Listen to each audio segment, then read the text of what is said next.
Hi everyone, this is Glenda Dawson, and you're watching Glenda's Dragon's Den. Today we have a guest who is on her way, um, and she may seem familiar to you since she has been on our show before. And I'm going to let her come in a second. But I just wanted to say thank you to everyone that follows us and watches the show every week. Please remember to like, to share, to comment in the chat. Don't hesitate. And if you have any questions, just put them in the chat. So let's welcome Maureen. How are you, honey? Hi, I'm doing well. How about yourself? Fantastic, fantastic. I Good. love the hair. I really Thank do. you. Thank you so much. Yeah, it's you were kind of on your way there with the last time we had you, but not quite there. This is good Yeah, look for you. I'm really liking this actually. Yeah, and you wear it well. You wear it well. Not too many people can Thank pull you. that off. Thank you. Thank you. Thank you. Thank you. You look great tonight. Thanks, thanks. It's like 3 pots of coffee. Uh, It's better than yeah, 3 gallons of something. uh, pots of coffee, and I as I take care. We take care of our one granddaughter, Hmm. and she just turned 2, so she's in her very busy twos. Yeah, that's a fun Yeah, age. yes, it is. It is a fun age. She's very inquisitive. She goes all over the place, but that keeps grandma running. Yeah. So grandma is like, coffee, okay, Uh-huh. this way and that way. So It's a crazy age actually. I'm trying to see where uh, these blinds are driving me crazy. I don't know what's inside of this. I never know with my grandkids and my.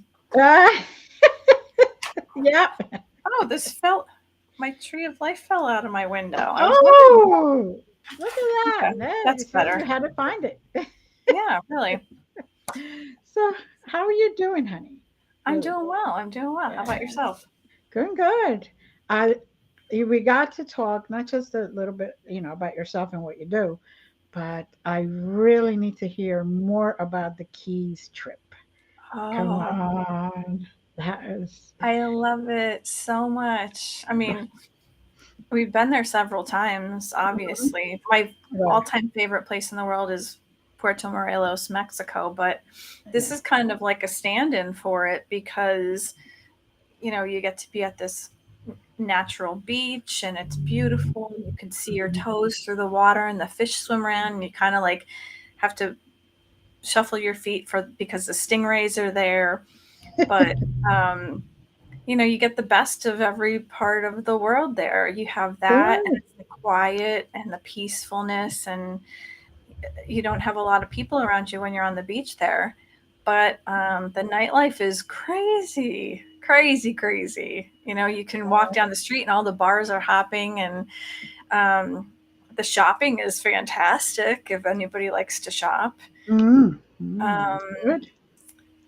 Even like the daytime is nutty. You could go into any bar there. You can go to Captain Tony's. You can go to Sloppy Joe's, the Green Parrot. You can go any of those places, and it's packed, packed, Mm, packed, packed. Like I don't know if it's just that it's so hot, or if it's just that it's just the party atmosphere. I mean, you can party anytime there.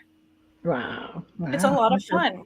Okay. That sounds interesting. So tell us a little bit about you for those that didn't watch the other show that you were on, and what you do, and and then definitely let's talk about some of those haunted places you went to.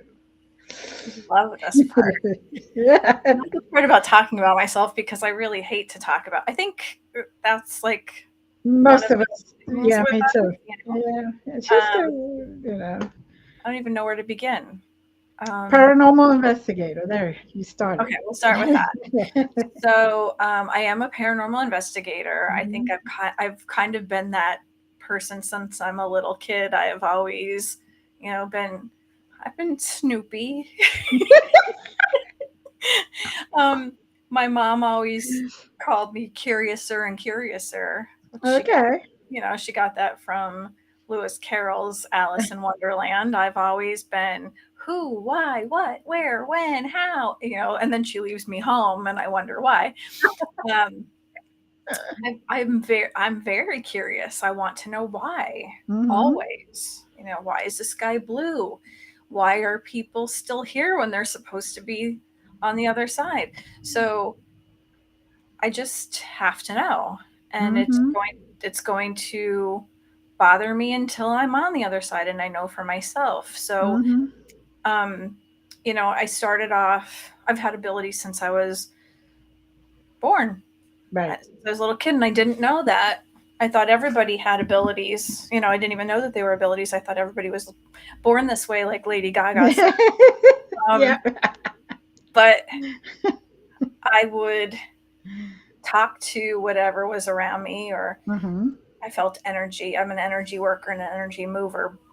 Like that was the very first thing that I knew about, because street lights would go out over me as we would pass under Mm-hmm. them, or I would get really, really angry and light bulbs would shatter. Or my all-time favorite was when I was in Mexico with my ex-husband and I got so mad that a fire started in a wall. Like, you pissed me off, it's gonna happen.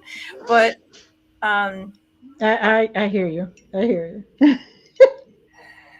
I things would happen to me. People would, do terrible things to me. Mm-hmm. And it wasn't just like they had bad luck. Right. Terrible things happened to them. And I kind of jokingly refer to it, whoever it is or whatever it is, as my karma bouncer. There you go. I, Mm-hmm. I truly believe that there is something that kind of like either follows me around or it's just a response. It's not me, because I never intentionally say, do this to a person. And even as Right. a little kid, kids don't think to themselves, I hope this person has a stroke. Mm. And that Mm-mm. tends to be the response a lot, a stroke. And Mm. I would never wish that upon someone. I truly Right. believe as we come into this world, we do a lot of choosing for ourselves. We choose Mm-hmm. our life path. We choose who we're going to be as a person, what our name is going to be, who our parents are going to be, who our siblings are going to be, what our job will be, how this maps out and where it takes us and why it takes us in that direction. Mm-hmm. Even if it's something negative, I never say bad or good, positive or negative. And if it is something that's negative, it's for a reason, because it's to help learn about why that happens. And then Mm-hmm. maybe it's to help another person. We need to Mm-hmm. learn, what that feels like, or how we need to rise above Right. to help someone else, so that they need to learn from that. And if they don't, then that's on them, because they had someone, a guardian, Mm-hmm. here on earth to learn from. Um, but all of these things happen for a reason. And Mm-hmm. when we choose our own path, it's for a purpose. There's a purpose that we are here. There's a Right. purpose, and we have a job that Mm-hmm. we come here with. So we may hate it, but Mm-hmm. we didn't know that, while we're here, we're not supposed to know what we're doing. Right. We're supposed to be, if we begrudgingly do it, that's not the reason. We're supposed to Mm-hmm. do everything with love. Mm-hmm. So you're Very supposed true. to, pull on your boots with your bootstraps, and lovingly do these things. And if you're hating the people that caused your trauma, Mm-hmm. at first you probably may not like it, but you have to forgive them, because it's only going to have a negative reaction for you. Mm-hmm. And that attachment is not something that's going to help you. It's just going to continue to tie you down and make things worse for you. You're supposed to learn from that, cut off that attachment, realize what the lesson is and move on and help other people And, that and yeah, thing. and sometimes we need that, whatever event it is, to push us to where we were supposed to be, that we just haven't been getting the little signals, when they're like, excuse me, you're supposed to go to the left lane, not the right lane, and you're still driving in the right lane, and they're like, okay, Yeah, that's it. We're going to push you somehow over there. yeah. Um, I did a but lot of driving in the left lane to learn, unfortunately, because I didn't get that knock on the forehead. I got the kick in the ass and I wound up on the floor a lot. well, come on. Let's face it. Your guides and my guides probably drink a lot. Yeah, yeah. Yeah. Okay. It's the They're heavy probably, stuff too. yeah, they're probably drawing straws every day, every single day, see whose turn it is, and they're like, oh, okay. They Yeah. they might actually be in AA now if we've learned this, but they Right. were they were heavy drinkers. They hit the bottle a lot. Well, I think we're doing pretty well, don't you? Yeah, yes, I think we are. I think we are. And I think that that's part of who we are. We just, okay, at that very moment, we are human. So we get a little upset, and but then we think about it and we're like, you know what? I I, I got direction to go someplace differently, and maybe my path is not there anymore, and I just got to continue. And once you release that energy, you feel like you're flying. Yeah. You know, it's like you go through a divorce, for example. Um, my That's ex, my first ex-husband and I are not the best of friends or anything, but we could sit in a room and talk to each other. We're not telling each other crazy things and all that other stuff. It's like, why? That was mhm. back then, so many years ago. We're talking, oh, God, dear Lord, I think I would have been married 32 years, something like that, at least. No, almost 40. What am I thinking about? When I first, but, you know, that's, I don't even It's remember. funny you should mention that because my first ex-husband and I, we got along very well. Hmm. We had a great time together. He's a great person. He's just a terrible husband. Terrible. And all of his wives will tell you the same thing. But he's a great person. I Right, mean, if I ever went to him, and we still talk and we're still friends, right, right, um, but he's a terrible husband. He has right. low self-esteem and he wants to figure out how to fix that by cheating. And Uh, I admit that. My second husband, uh-huh. he's just a terrible person. And the thing is, I he did horrible things to me, horrible. I was warned about his temper. Um, my temper used to be really bad, so I was like, anybody can change the temper part, but you can't Right, change the smarmy, disgusting human being part. So, right. I mean, I forgave him for the things that he's done to Hmm. me. I could easily sit in a room with him if he changed those things. Right. He would never be able to sit in a room with me because he has not changed as a person. And that's part of his path. You gave him an opportunity for him to learn what he needed to learn, to evolve, to grow. And if he didn't, that's on him. It's not Yeah. on you anymore. And that's, I think, one of the things with, people say, oh, once you get married, you should stay forever together. I'm like, yeah, yeah, okay, that's great for many couples. I'm sorry, not for everyone. I mean, I don't you think and I, that's you and I true. perform ceremonies. You know, Yes. so we do this with the greatest intention that this couple is going to stay together for the rest of their lives. And they do it with the greatest intention that that's going to happen, but that's sometimes not the cards that you're dealt with. Yeah, I think that there's a lot of times where, you know, I would love to see that happen. Yeah. Absolutely. I would have loved to have stayed with first and second husband, but I truly believe that there are people who you're supposed to learn from in that moment, Mm-hmm. Mm-hmm. and they hold a place Yeah. for, you know, other people to come in, and you're supposed to learn and grow from them, and that's Mm-hmm. exactly what transpired. Some people are supposed to be in your life for the rest of your life. Right. There are some people who, you know, you're supposed to learn a quick lesson from them and then be gone, because they're just, you're on this like vibrational level here, Yeah. and if they're here and you keep advancing and you're all the way up here, those people are going to drop off. But that lesson that I learned, Mm-hmm. I'm thankful for, I'm grateful for, I'm very blessed to have learned those things. Mm-hmm. But if they're not willing to continue to vibrate with you and keep growing, then it's supposed to slough off. Right. So Exactly.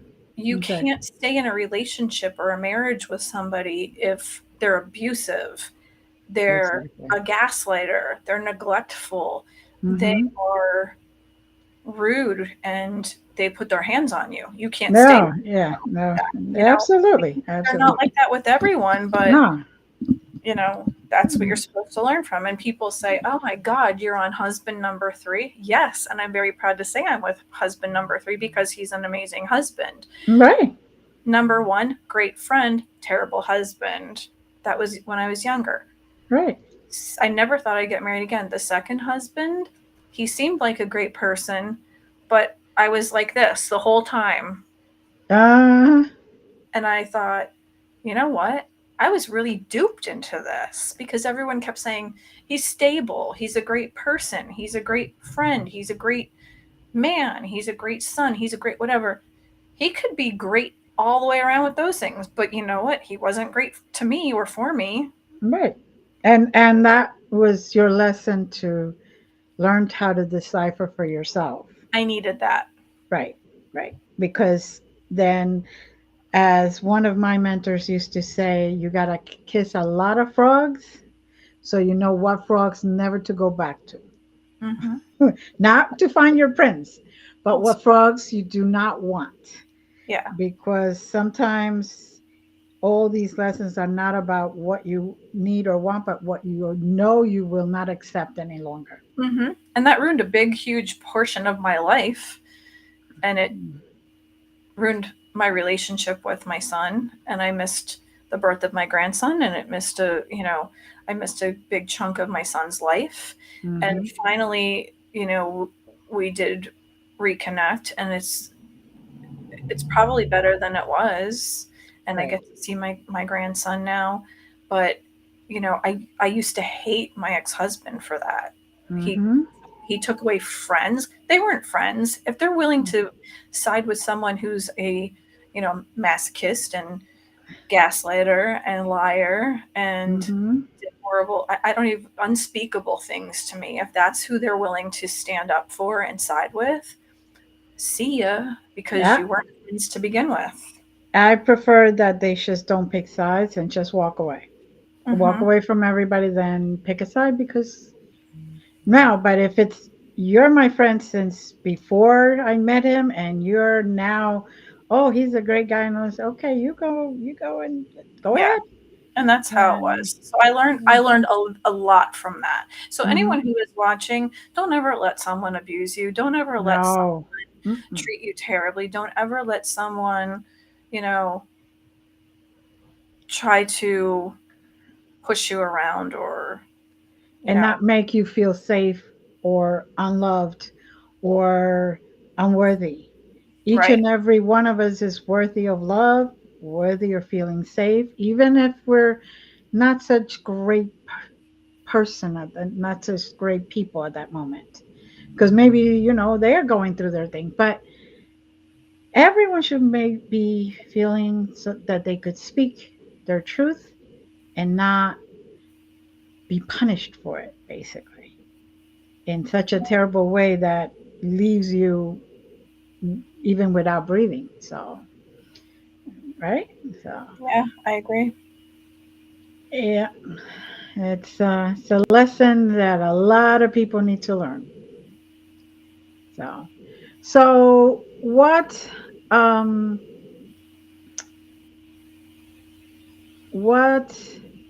did you see, or where did you go down there? Because I saw like a cemetery and stuff like that. So we drove Hmm. because we're idiots and our dogs own us. I um, like driving. I like driving. I just refuse from the my last trip on to take 95 down. Never, ever, ever again. I don't yeah, care if I have to go to the other side of of like the moon. Florida, yeah, the moon, and come back this way. No, never. Oh my God. It's gotten worse. Worse Um, and worse and worse every single time. So no. See, I don't mind 95. I really don't. It Oh, doesn't phase me. that was terrible for me. But I did notice. I took note of every state, Uh-huh. and the road rage in certain states was incredible. And some of the worst drivers, some of them drive under the speed limit in certain states. I can't. Yeah, and I am sure you're not saying 5 under the speed limit. They're like No. 20. They're like 20. And it's like, "Oh, wow, okay. If I go there, I'm going to have that guy in back of my bumper that I cannot even see his headlights. If I go in the middle lane, you got potluck. You get somebody who's angry and coming in, whatever. You go to the slow lane, then you got somebody who's really slow, who's dangerously slow. Or Because people who cross over 4 lanes, and oh, then all of a sudden they're like, "Oh, this is the wrong lane," and then they cross the back. cars back. I know. It's Like mind I blowing. said, yeah, that's why one of the reasons I'm like, no, 95, that's okay. Yeah, I'll pass. I'll I pass. always I always say that the gene pool is shallow. It's shallow. It's like someone threw a tablespoon of water in a baby pool. Yeah. Um, but yeah, so we brought our dogs, Hmm. and we were driving the Durango, so we had a lot of space. And Hmm. boy, did we overpack because we hardly used any of what we took with us. I mean, we were prepared for the beach because every stop we made a point to stay like a day or two and Right. go to one of the beaches. We took beach chairs, an umbrella, a tent for the beach, like the kind that you could just like crawl inside of if there Right. was too much. Because my husband is glow in the dark white. Like you can call him Casper, and he'll be right on. And then of course there's me. I mean, I'm still. You can tell how tan I am. And Right. it was weeks. I mean, this is like, oh my god, are we going on? This was like a month and a half ago, and I have Right. not been out in the sun since. So I was like dark. Oh. Um, so we stopped in Charleston. So we're Hmm. driving from, okay, so just to let everyone know, we're driving from northeastern Pennsylvania. We stopped in Charleston. That wasn't the only stop. We stopped for bathroom breaks because we Yeah. killed each other. Um, and we do have a good time together. So we like sing on the way, whatever. Right. And if there is a Buc-ee's, do you know what Buc-ee's is? Hmm. Okay. If there's a Buc-ee's, we will kill each other to get inside to eat whatever's there. Those brisket sandwiches, man, are amazing. They have the Hmm. cleanest bathrooms I've ever seen in my lifetime. Hmm. The candied nuts are amazing. And we will get lost in there. It's Hmm. like going into the Bermuda Triangle of life. We'll go all there. We'll be there all day long, but we know enough that we have to get our food, get in, get out, because there's another Buc-ee's not far from there. So we're making another stop. So we'll talk about Buc-ee's the whole ride and figure out what we're getting to eat first. Hmm. Hmm. Okay. So we stopped in Charleston and we stayed in KOAs. And for anybody that doesn't know, it's like Campground of America with the K. And there's little cabins that you can rent that are dog friendly. They have pools, they have bars, they have games, they have game night, they have bingo. Some of them have restaurants, some of them have like full blown, it's like living in a little city. So we stayed in Charleston and we went to the beach there. And I can't remember what beach we went to this time. It's so pretty there, though. It's like the last time we went to like the marketplace area, like the historical part. It's beautiful. If anybody has not been there, you should go because it's stunning. Like they have the old marketplace area where they were literally selling slaves on the street. Wow. And they turned it into a marketplace area. And any historical location that you go to, the proceeds go into like saving the historical buildings. It's really pretty. They do have all of the old homes. And you can walk down like it's kind of like a millionaire's row.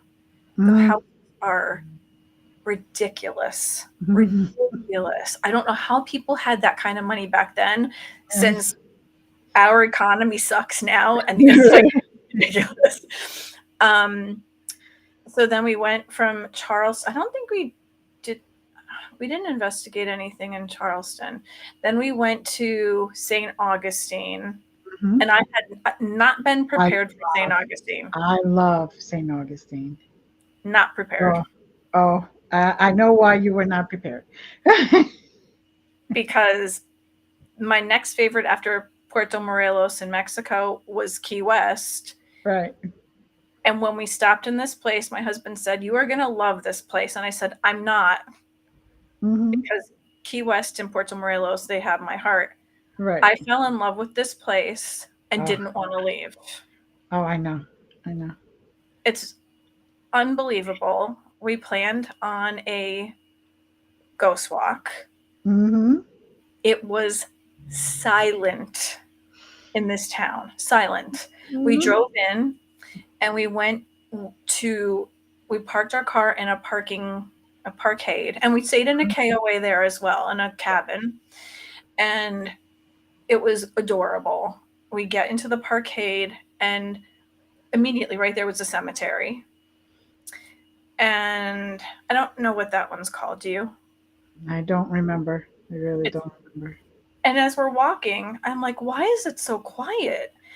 Is this how it always is? And my husband's like, well, yeah, I mean, it gets quiet here after dark. But we were not in store for what was going to be a monsoon. We didn't know. But across the street from the cemetery was Castillo de San Marcos, which is this huge fort, which is completely built of sand with tiny seashells that's packed down for centuries. We can't build a damn sandcastle at the beach. Right. Like, I don't know how these people did this. You can't make a sandcastle that lasts 15 seconds, first of all, if you have little Bobby with you. You know, he's like Godzilla. Let alone the fact that you cannot pack sand this tightly. This was tightly bound. And they had a drawbridge. They had this moat around it, and part of the moat has like a living seawall with all these creatures. There's shrimp you can see. I was so fascinated by that alone that I could have stayed there and watched this all day. All the men lived in one room, and when we went back the second time on the way home, just the people breathing in the room made me want to panic because it was so hot in there, just from the breath alone. I don't know how these people did this. It was stunning. You go on top of this thing and you look out and you could see all the clear water and the Lions Bridge. Oh my God. Amazing. Stunning. Hi. We have somebody watching. Yeah. Hi, Helen. Well, we have at least 10 watching, but Oh, it's in nice. the chat room. Yeah. Hi, everybody. So the Lion's Bridge has 2 lion statues on the end, and it actually opens in the middle, and it's lit all up at night. It's beautiful. It's absolutely stunning. So St. Augustine is the oldest city in Florida. Actually, in the country, I think, right? In the country, yes. 1565 or something like that. Right. So we walk past there. My husband is dead set on going to Ann O'Malley's before we do anything else because he wants this t-shirt so desperately that says, you can't drink all day if you don't start early or something like that. Well, so we get there, and he had that shirt from like when he was young, Right. and it's ripped apart, worn out. I think it has holes in the boobs. Like, you got to see this thing. And I said, you need a new one. You can't keep wearing this out. So we go into this place, and it's hopping, and there's a guy singing, if you can call it that. And we just dropped in really quick to find a shirt. They don't make these shirts anymore. They only make shirts for the firefighters. So my husband's like, I don't want that. I'm a cop. I just want the funny shirt. They told us no. And all of a sudden you hear kaboom, lights go out. It's hailing and raining. And I'm like, do you think we'll make it to the ghost walk? Like, and we were supposed to dip in for a shirt, get back out, go for dinner, and then go on the ghost walk. Well, these guys were like, there's no way in hell you're going on this ghost walk. I'm telling you right now, once it starts to get like this, it stays like this for a while. So get comfortable. And I was like, but I wanted like a real dinner. And they have sandwiches. These guys were amazing. They were hysterical. They literally had a kitchen this big. And when I say kitchen, it's behind the bar, and it consists of a toaster oven and a microwave. Okay. We never laughed so hard in our lives. We had them laughing. We had the whole bar laughing. So the 2 guys behind the bar and the 2 of us, it was just nonstop banter. We wound up eating there. It was the best. And I have to say this to the guys at Ann O'Malley's, if you're watching this, we love you and we will be back. We had the best turkey clubs ever in our lives. The greatest. We stayed till closing time. And so did everyone else. And it stopped raining. And the ghost hunt people gave us our money back because we were from Pennsylvania and we weren't going to be able to get back again. It was the best time ever. So we loved it there so much that on our way back, we went back to St. Augustine and we stopped in Ann O'Malley.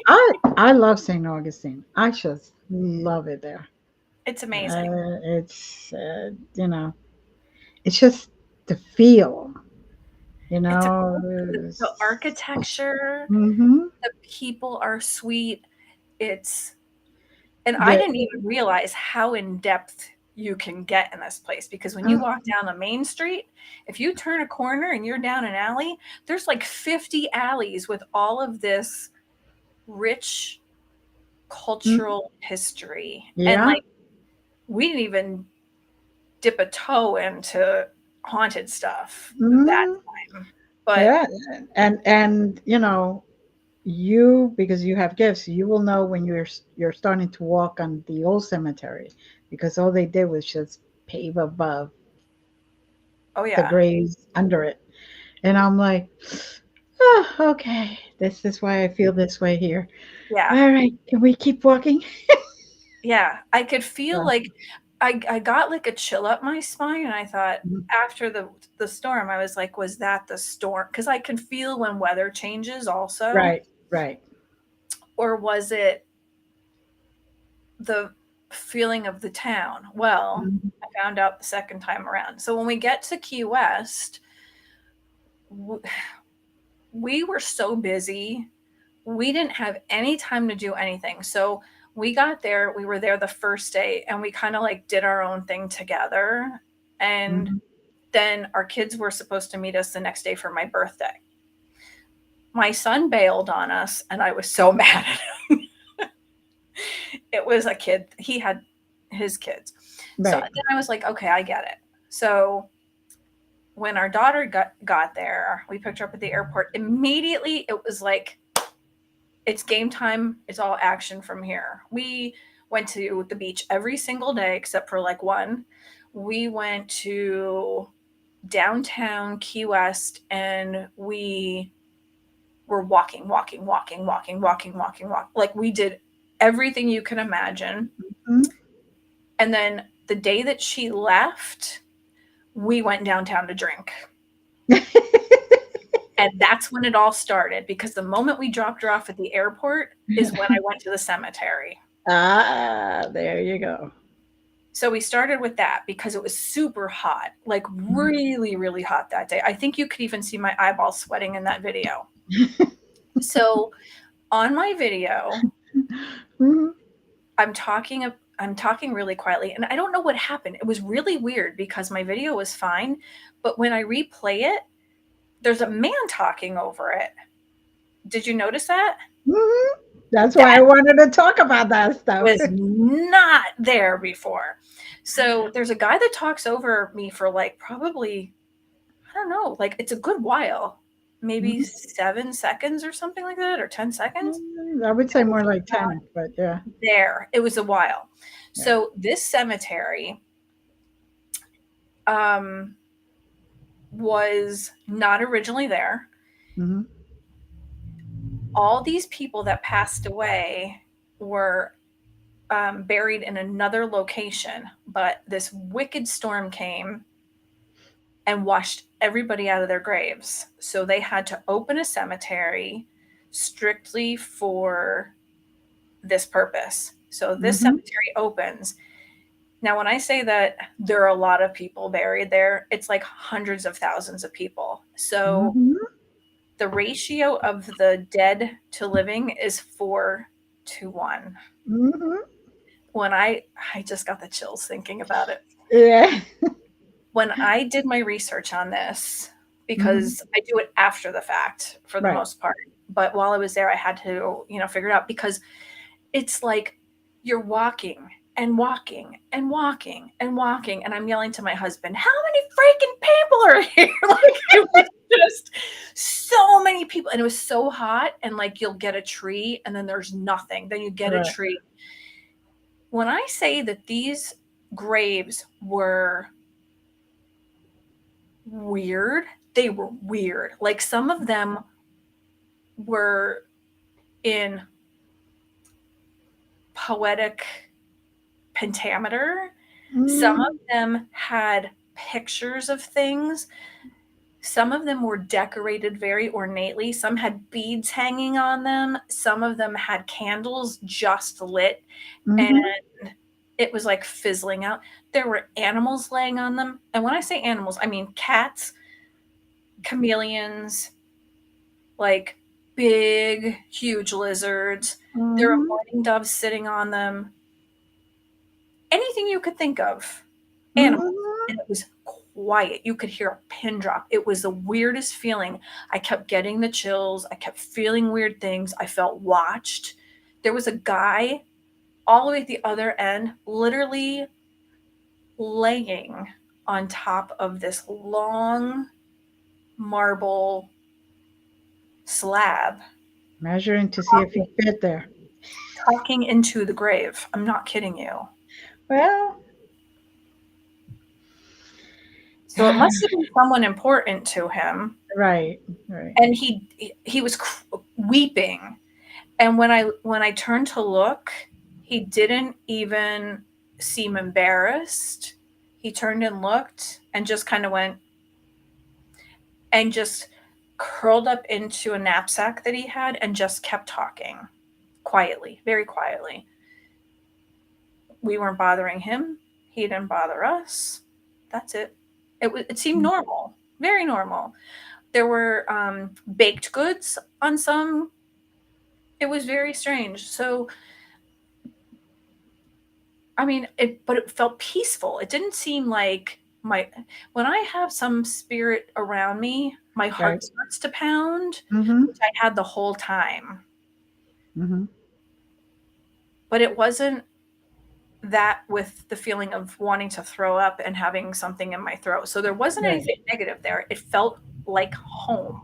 It was Mm-hmm. a very strange feeling. So we did as much as we could. And then I started feeling like I was going to black out because it was so hot. And I felt like sweat just pouring off of me. And I said, okay, it's time for a drink now. We had already had some drinks at breakfast because it was later. So we got back in the car and we went to Sloppy Joe's. Okay. Sloppy Joe's is very well known. Mm-hmm. And the day before, I was with my daughter and my husband, and we had done the African cemetery. So the African cemetery is a place where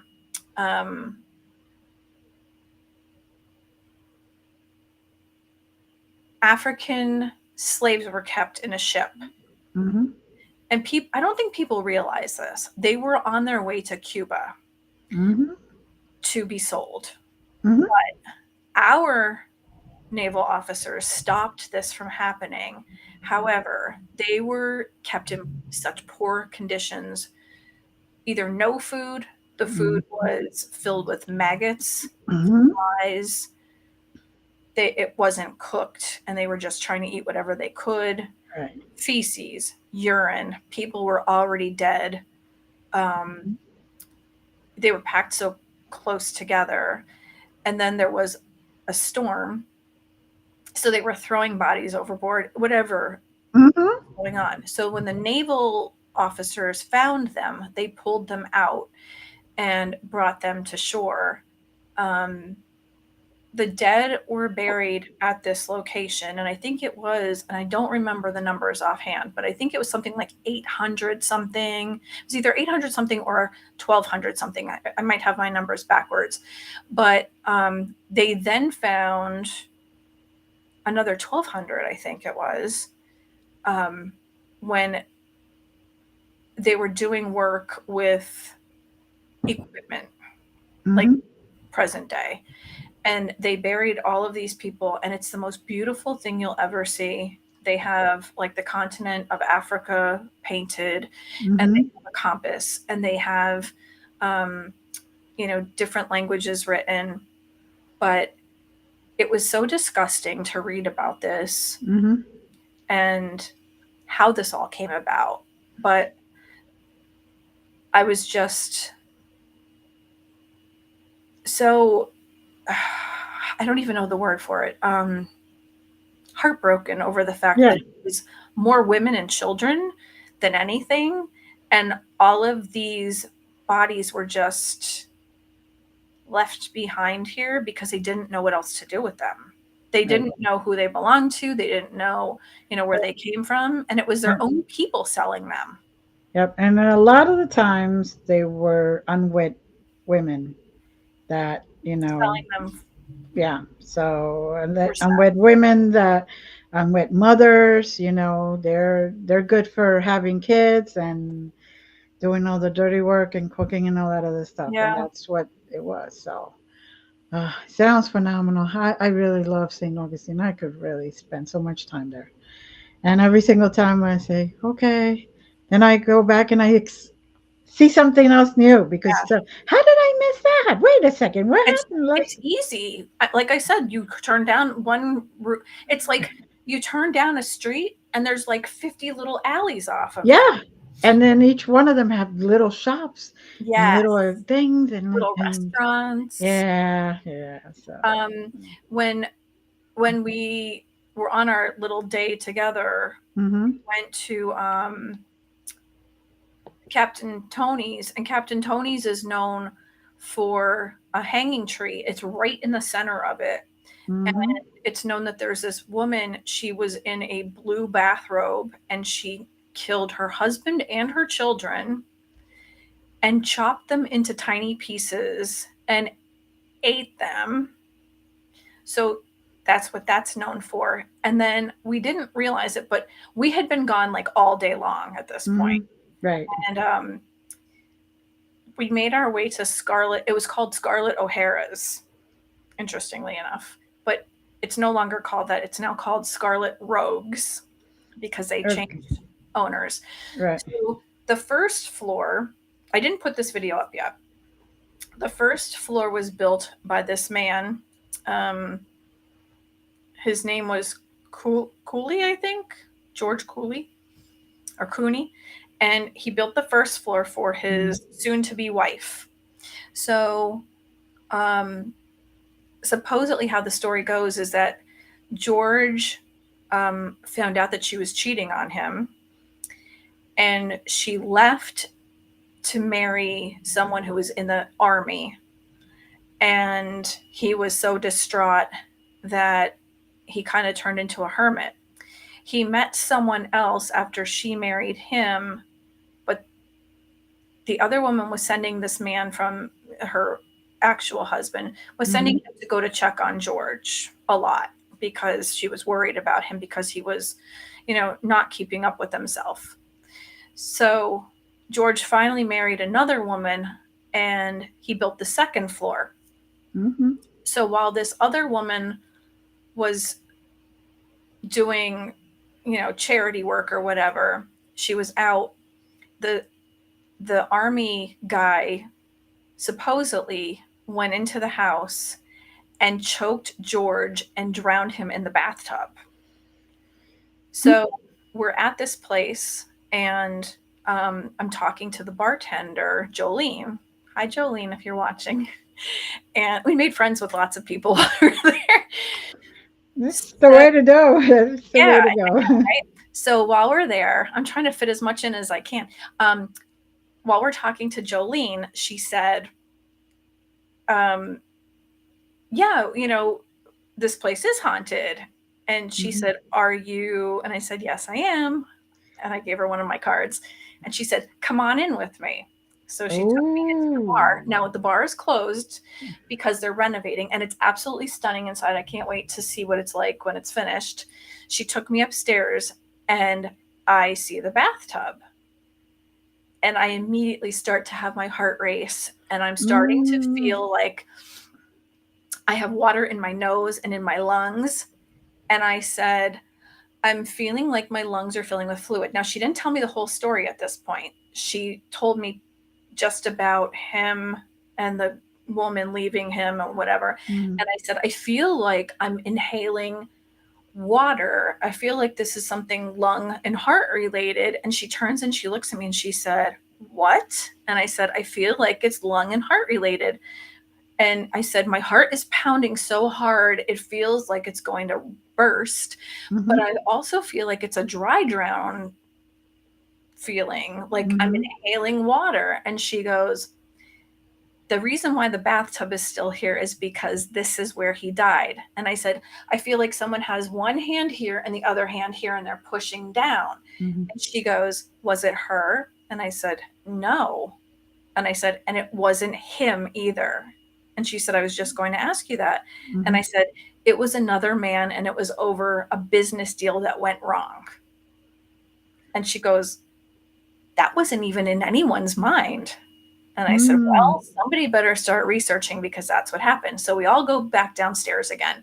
This guy walks in and he's part of a tour thing. He's the tour leader. And he said, I'm coming here later with a tour. And she told him what I had said. And he said, little lady, I hope you're still here when I come back with the tour. It's a pub crawl tour for ghost hunting. And I said, why is that? And he said, because you can become part of the tour. So we just happened to still be there when he came back with them. And he said, y'all, I'm going to let you know that this is the only time this is ever going to happen. So you're very lucky to be here right now. This lady right here, she is a psychic medium and she's going to tell part of the story. So I stood up and I told part of the story and everybody was very interested in raising their hands. But the weirder part was there was a flag up on the wall and there was a button there. And Jolene said, so while everyone's here, I'm going to ask a question. Maureen, can you take a look at this picture right here? And I went, oh, and she said, what can you tell me about that? And I said, that man was killed here out in the street.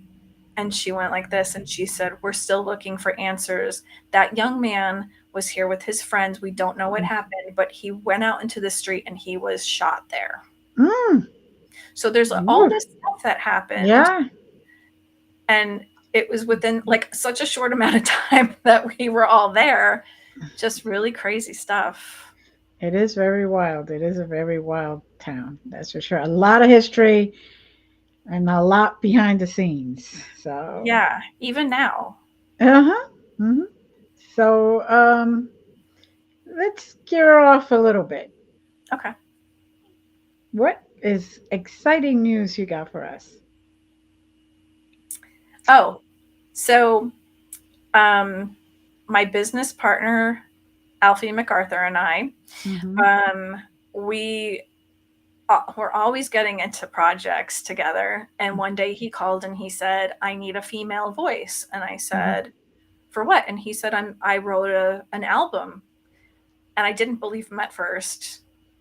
He's always into something crazy. And he said, I wrote it in the last 2 weeks. And I said, so that's why you're not answering my calls? And he said, yeah. And he said, but I need a female voice because I want to release it. And I said, what is it for? And he said, I wanted to raise funds so that we can get kids off the street, you know, gang members, people who are being bullied, homeless kids, whatever, the kids who are disadvantaged. And I said, I'm in, whatever you need me to do. And he said, you don't sing. And I said, I do, but I don't sing in front of people. And he goes, okay, so I'm going to send you the music. I want you to sing, and then I'll let you know what I think of it. So I thought he was going to make fun of me. But I get music back, and it's the two of us singing the song together, and it's called Love Hurts Sometimes.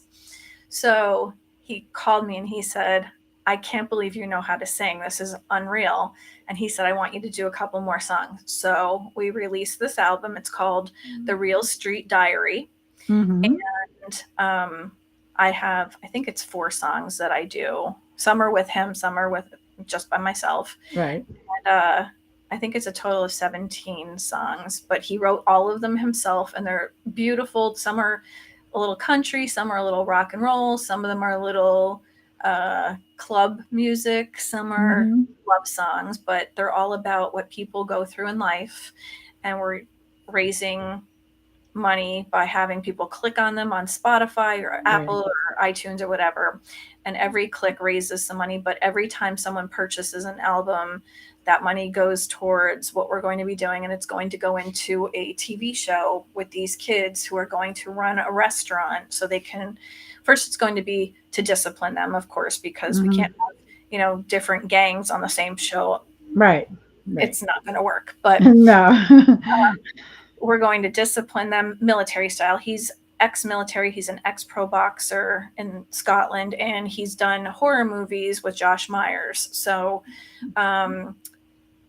he's done TV and movies before. So we're going to do all of that. And then we're going to have them run a full restaurant that we're going to teach them how to cook. We're going to teach them how to handle food properly. We're going to teach them how to do book work. And then after the show is over, we're going to keep up with them and help them to get, you know, homes. We're going to teach them how to do checkbooks and whatever they need help with. We're going to keep in contact with them. So give them tools so they don't go into they feel like the gang is the only choice. Yeah. So very good. We're going to do one in the UK, and we're going to do one in the US as well. Oh, wonderful. So I'm going to put up your Facebook so people can see and find you there, and also find the links to that. You also probably have it on the A Lil Witchy, right?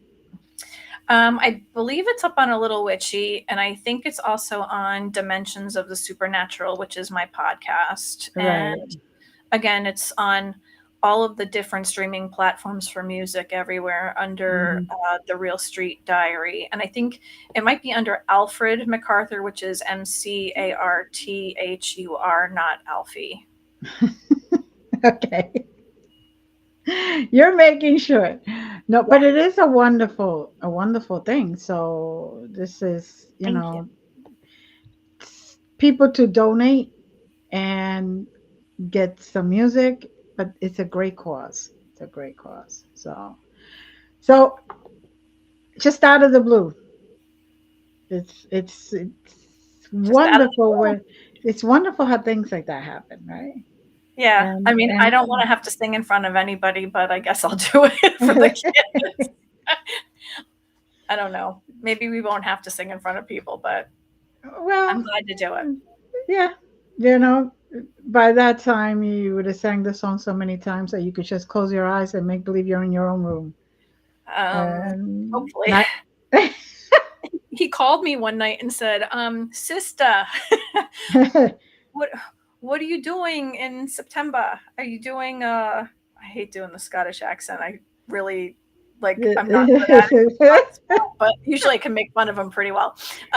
He wanted to go to Nashville to be on stage at the Hard Rock Cafe. They invited us, and I said, "I'm booked September. I'm booked October." He said, "You're just saying that." I said, "No, I'm really booked. I have weddings to officiate, and I can't right, leave." So, right. um, yeah. And then he said, um, Nicole Scherzinger and Ed Sheeran, they're doing Dream Fest, which is like kind of Oh, like a Lollapalooza, and mhm. they travel all over. And I said, I'm booked then too.